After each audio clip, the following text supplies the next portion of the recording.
Olá, eu sou Isabela Ribeiro. Eu sou Bruno Quintino e esse é o Nós no Divã.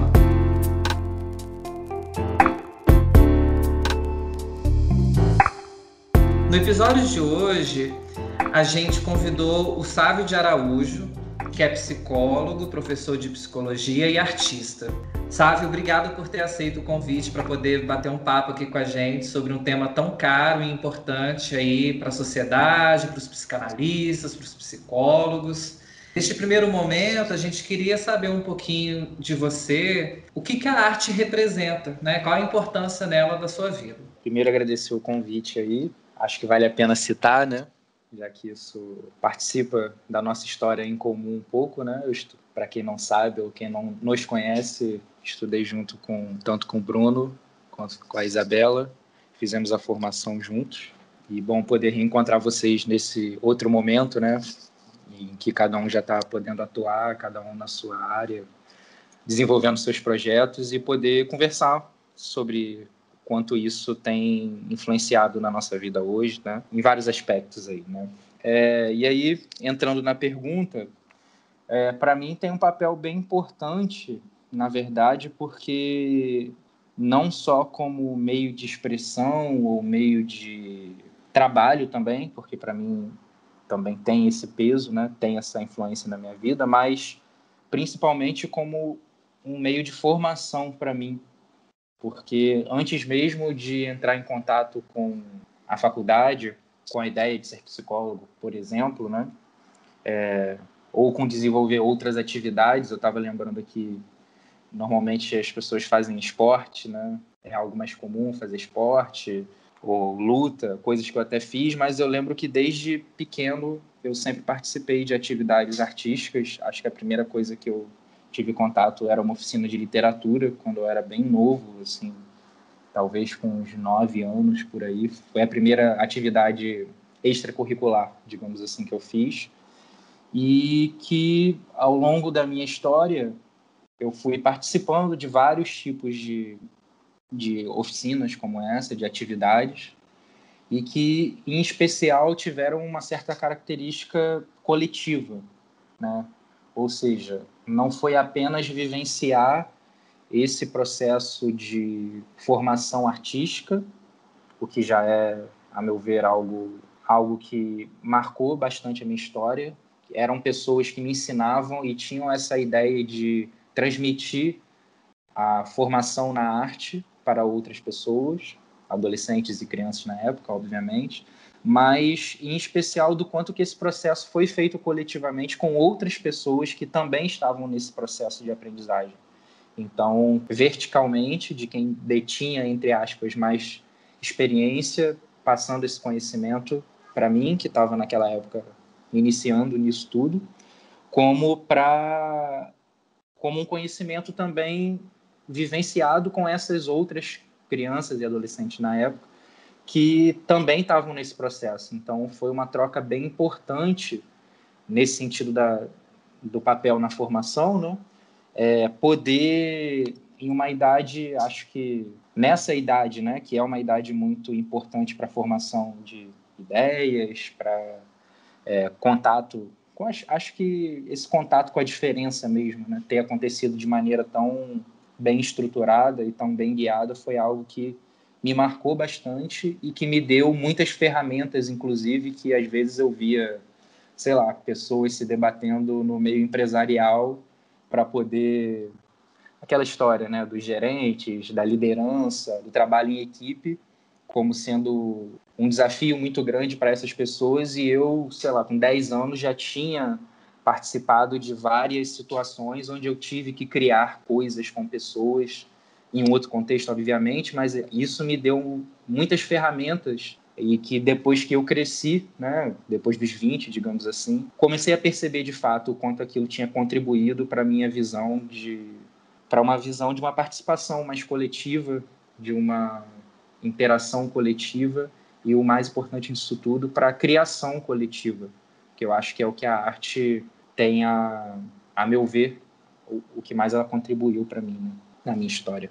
Isso que você está falando me faz pensar nesses tempos tão difíceis que estamos vivendo, que é a pandemia, a quarentena, onde a arte, de alguma forma, ela pode estar um pouco mais crua, né? A criatividade em si, ela pode estar um pouco mais empobrecida, até nos próprios artistas.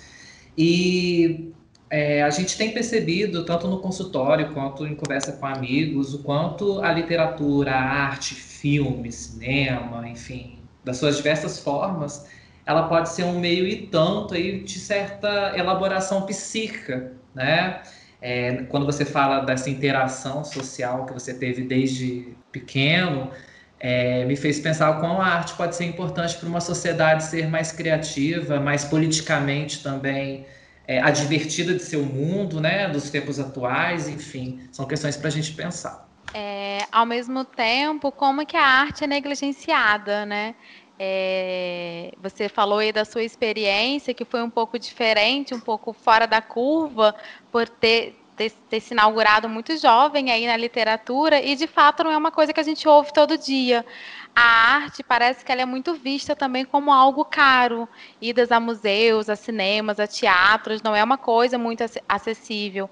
E pensar também que o governo atual, por exemplo, negligencia e critica muito a arte, né? A gente chegou a ouvir por aí que o livro é amontoado de um monte de coisa escrita ou algo do tipo. E aí acho que quando a gente se depara na pandemia, o que fica é a arte, é a cultura para nos salvar desse trágico disso que a gente está vivendo. Não está sendo raro a gente ouvir pessoas, né, questionando e falando: eu comprei tanto sapato, eu comprei tanta roupa, eu comprei tanta coisa, e agora o que eu faço com isso? Não, acredito que isso tenha sido, ao mesmo tempo que essa tentativa de negar esse espaço da arte, né, como algo fundamental, o movimento contrário também tem sido tão evidente quanto, de não poder negar isso e das pessoas terem de recorrer, mesmo que a um nível até mais comercial, se for o caso, a gente puder dizer assim, como um recurso mesmo, né, das pessoas estarem em contato com as outras. E acho que aí também já entra uma certa diferença, né? E acho que eu vou sempre tender a tentar puxar um pouco mais para esse lado, porque já é bastante coisa estar em contato com a arte num sentido mais de... Ainda que essas posições sejam muito relativas, né, de consumo e de produção, se pudermos dizer assim, nunca se está sempre num polo em outro, né? Quem produz também consome e vice-versa. Mas isso eu estava conversando até com o Henrique, que é um parceiro de criação também na música especificamente, e agora a gente tem conversado sobre literatura, por exemplo, do quanto que tanto o consumo, podemos dizer assim, já dá uma perspectiva bem mais abrangente para como lidar, por exemplo, com sentimentos, né? Já que o Bruno falou aí da clínica e tudo mais, o quanto que quando a gente tem acesso a... E aí pensando na arte como sendo, né, também um arcabouço de discussão sobre formas de sentir que não estejam tão enquadradas, por exemplo, né? Quando se tem acesso a um livro, ele estava conversando comigo, eu apresentei para ele mais recentemente, a gente estava discutindo sobre Fernando Pessoa, né? E do quanto, até para mim, eu não tinha denominado muito o que eu sentia quando lia ele, até porque minhas questões vinculadas a ele eram outras, mas ele, por exemplo, descreveu como, principalmente, foi o Álvaro de Campos? Acho que foi o Álvaro de Campos, né? Como uma certa sensação de leveza. Esse tratar a vida a partir de uma certa perspectiva leve, né? Desse heterônimo específico dele. E aí eu comecei a poder observar mesmo em que medida eu poderia incorporar esse sentimento de leveza, né, que ele denominou assim, para certas situações que eu não sabia descrever muito bem para onde eu queria que, sei lá, uma certa relação fosse, ou como eu gostaria de me sentir ou moldar um pouco mais aquele sentimento frente a como as coisas vinham acontecendo. Então, essa ideia de leveza, nesse exemplo que eu estou dando, apareceu quase que como um conceito e uma denominação de uma forma de sentir que, depois de ganhar esse nome, ficou muito mais fácil eu persegui-la, se fosse o caso, né? diferente de só ficar perdido e não ter muita referência ou ter que me referenciar na Globo ou na Record ou no futebol, que são coisas mais que são referências sim para as pessoas, mas que às vezes não dão conta da gama da experiência que a gente tem. Às vezes vai ser um sentimento muito específico que até a gente se questiona se faz sentido a gente estar pensando aquilo, estar sentindo daquela maneira por estar tão deslocado. Então acho que a arte, nesse primeiro sentido de consumo, digamos assim, já aumenta a nossa perspectiva afetiva, essa paleta de cores afetivas para a gente poder também ter mais liberdade para deslizar entre uma forma de sentir e outra sem ficar achando que necessariamente a gente é um alienígena, né? Enquanto você falava, eu fiquei pensando na Clarice Lispector, que é uma autora que eu gosto muito e que me ajuda a pensar, inclusive, questões na clínica. Isso do sentir, né? Parece que a arte e a psicanálise estão entrelaçadas desde lá de Freud. A arte tem essa função, a literatura tem muito disso, de uma coisa que você sente, que você se identifica com aquilo. Eu ouvi uma entrevista recentemente com a Marina Colasanti, que era próxima da Clarice e tal, e ela fala que uma menina de 10 anos falou que leu Clarice e falou assim, essa é a minha vida, é isso que eu sou. Como que é importante a gente ler esses autores e se identificar e, a partir disso, pensar na nossa existência, pensar no que a gente está sentindo, no que a gente quer. Como o Bruno disse, a arte ajuda a gente a elaborar essas questões psíquicas, né? E talvez complementando a fala aí da Isabela, sabe, eu acho que é importante também poder pensar que, para esse âmbito da clínica, não é possível um atendimento infantil sem utilizar-se da arte, das suas diversas formas, seja como música, como papel, caneta, mas utilizar-se daquela criatividade também, né? Literatura. Então, assim, ao te escutar falar aí da obra do Fernando Pessoa, é muito interessante porque, de novo, demarca essa singularidade que a arte traz para gente, que convoca em algumas coisas internas, né? Tem pessoas que vão ler e vai se sentir meio angustiado, seja pelo não entendimento da literatura, seja por algumas palavras serem alinhavadas com algum momento da história da vida, outras pessoas vão se sentir em paz. Então, esse é o bacana da arte também, né? De poder ver quão multi o ser humano pode ser, né? Assim, potente na sua capacidade de elaborar algumas coisas, de fazer isso, transmitir para uma escrita. Sim, sem sombra de dúvidas, e acho que antes de entrar até na parte da produção, né, na maneira como eu dividi aqui, tem uma questão ainda que é bem pessoal minha, assim, não que me pertença, né, mas que é uma coisa que eu acabo buscando mais sozinho, digamos assim, que é justamente também de gostar de estudar, de certa forma, como o momento em que as diferentes obras foram produzidas, isso principalmente para a literatura, né, que tem um material mais rico no sentido de, por exemplo, acesso a cartas dessas pessoas e que dá para fazer meio que um mapeamento ali, né, da história pessoal, digamos assim, se é que é possível separar, e da produção da obra, do quanto que aquelas diferentes situações pelo qual o artista estava passando, tanto situações na vida pessoal, momento histórico, tensões de relação familiar, por exemplo. Tem um texto muito bom do Elias Canetti, por exemplo, sobre o Kafka, que ele vai fazer uma análise, é um texto bem grande, deve ter umas 60 páginas, em que ele faz uma análise das cartas que o Kafka trocou com a Felice, que foi uma das noivas dele. É até engraçado, assim, porque tem pontos onde ele realmente vai tentando traçar bem paralelamente, né, episódios da vida pessoal do Kafka e depois como aquilo se reverteu na obra, né?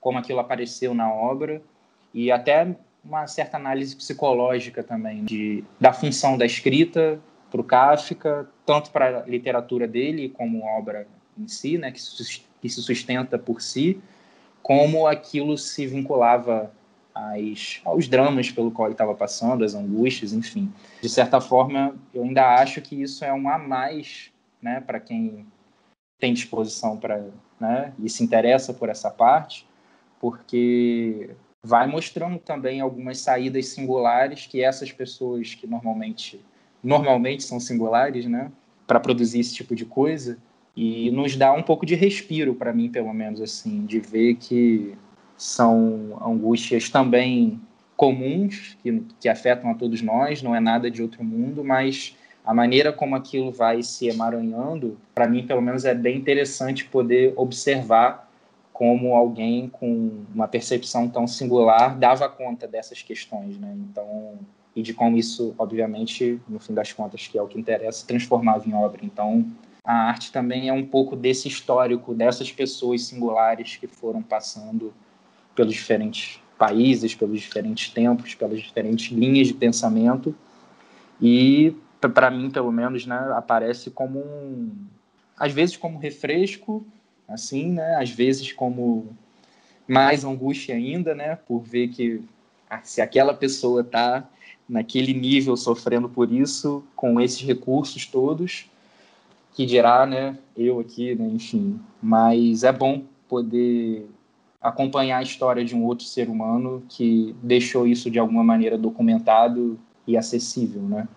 Acho que isso também é bom me faz entrar em conexão um pouco com outros seres humanos, outros tempos, e poder pensar como que eu vou pensar as minhas próprias questões agora, estando nesse tempo, estando sobre essas condições, tendo esses recursos. Então, acho que me parece algo interessante, assim, né? Enquanto você falava, eu lembrei da Frida Kahlo, porque a partir lá do acidente, da infância, que ela começa a pintar. Tem o diário da Frida Kahlo, que tem os escritos, esse que a gente compra, que está aí, né, comercializado. Tem os escritos e tem o quadro. E como que é pessoal, como que é íntimo, como que é você, de fato, parece que entrar nesse universo e, a partir daí, pensar as nossas questões, né, as questões de quem está em volta. Enfim, acho que é um terreno muito rico, né? E muito caro também.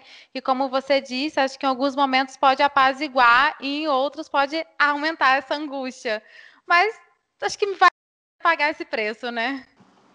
Acho que para a gente ir encerrando, então, da última parte, que acho que é a mais me toca, assim, é o quanto que, na tentativa de ser um pouco artista aí também, né? Tanto, no meu caso, que se refere à escrita, que hoje, para mim, não se limita à escrita poética, acho que a escrita acadêmica também é uma forma de tocar nesses temas por uma outra via, ainda que não necessariamente artística. E a música, tanto como produtor de música, quanto como DJ.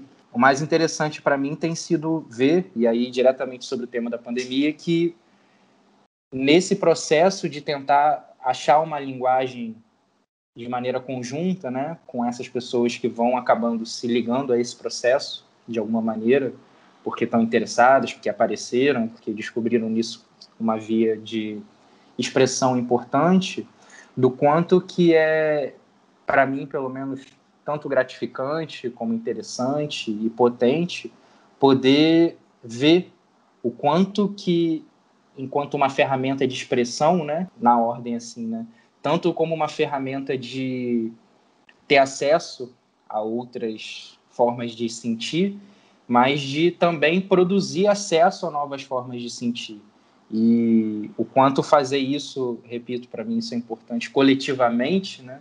E agregando experiências de cada um e como isso traz coisas que a gente nunca parou para pensar, e produzir isso coletivamente é interessante, porque às vezes são coisas que essas pessoas já compartilhavam antes, mas sozinhas, né?